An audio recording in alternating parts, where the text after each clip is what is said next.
The differences between books and video games is obvious, right? Well, we'll explore that in a bit, but first I want to acknowledge the state of this channel, which I promise does make sense with the overall books versus video games topic. Subscribers will know that historically this channel has been all about books. I've made over 250 scripted and edited videos over the last few years, videos that I'm very, very proud of. They've all been about books and book culture and my life as an author and as a reader.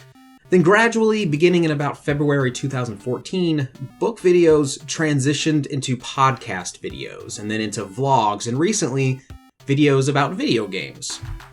You may be wondering why. Back in February 2014, I made a video about how I began distancing myself from writing and by proxy also reading, and there's a link to that video in the description below. That will give you sort of the emotional state reason behind that transition. But the short of it is I stopped caring about writing and I stopped caring really about reading. Then I fell back in love with video games, which was a love from my childhood. So total 180, right? Books versus video games. Well, maybe not so much. Allow me to explore this dichotomy via theater. But books have words and video games have also words. Fallout 4, for example, has 111,000 lines of dialogue, which, if you put those into the average paperback book, which contain about 35 lines per page, that's a book that's 3,171 pages long. And keep in mind, that's just dialogue. That doesn't even include exposition, which is all of the stuff that comes between dialogue, scene setting, stuff like that. Sure. But you don't have to read those Fallout 4 lines. They're closed captioned, but they are also spoken to you via audio, and I don't think anyone's ever heard of an audio format book. Have they? They have. That's right. They have. The audiobook is a trend that has been slowly rising over the last few years. Figures from Good e-Reader, link in the description below, show a pretty dramatic trend, actually, from just 3,073 audiobooks produced in 2007 all the way up to 35,000 produced in 2014. And of course, produced doesn't necessarily mean sold, but books wouldn't be produced unless there was a market for them. So I have to make some assumptions there, that people aren't just creating audiobooks, putting them on their hard drive, and never doing anything with them. Maybe there is a very much a thriving for-passion community of audiobook producers. Maybe there is. I don't want to assume otherwise. And I don't want to get into a debate about the benefits of audiobook listening versus actual book reading.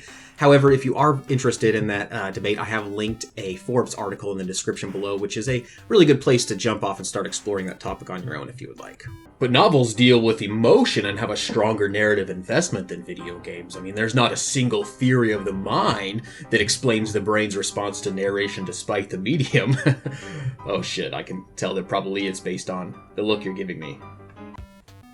This is the look I'm giving him, because yes, there is. The theory is actually called Theory of Mind. Lisa Sunshine describes Theory of Mind in her book Why We Read Fiction, summarizing that as a sustained representation of numerous interactive minds, the novel feeds the powerful representation-hungry complex of cognitive adaptations whose very condition of being is a constant social stimulus delivered either by direct interactions with other people or, and this is the key part, imaginary approximations of such interactions. Imaginary approximations of such interactions. That doesn't sound restrictive to the novel to me. Video games fit well into that group. I even actually made a video about Theory of Mind a few years ago. There's a link in the description. I don't talk about video games, but I do talk a little bit more about Theory of Mind and what you would find in this book if you pick it up. And I suggest that you do. It's very good. But books are more available and they have a lower barrier to entry. That's reasonable. I think that could be true. Books have historically been easier to get a hold of than video games, but that's rapidly changing. We all have basically a video game console in our pockets, and dedicated handhelds have been around since the late 1970s with like the Game & Watch system and things like that, and then became really popular in 1989 when Nintendo released its Game Boy. Video games and books both therefore can be at home on the subway, or on an airplane, or on a relaxing beach. Just don't get sand in your battery compartment. And that's not a euphemism for other places you can get sand when you're on the beach.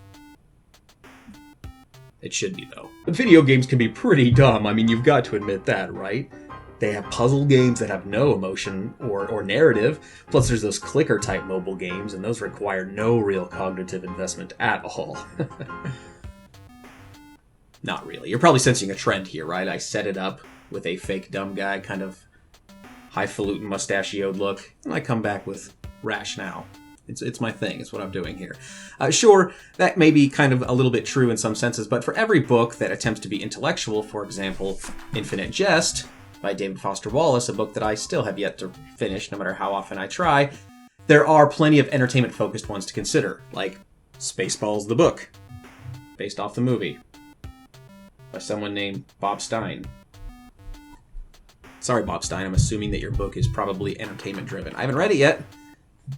It's probably a safe assumption. The point is, the medium itself is not the message, and reception of that medium is not universally helped or hindered by its delivery device. But of course, I'm not going to say that the medium doesn't have an influence. People still go to art museums, even though they can look up any painting they want that's ever been painted in the history of the world on their handheld video game device in their pocket if they want to. And I'm not dismissing books. I read books still. I've actually started reading more books over the past couple of years since that original 2014 February video. It's evidenced by the shelf back there. I have tons and tons of books.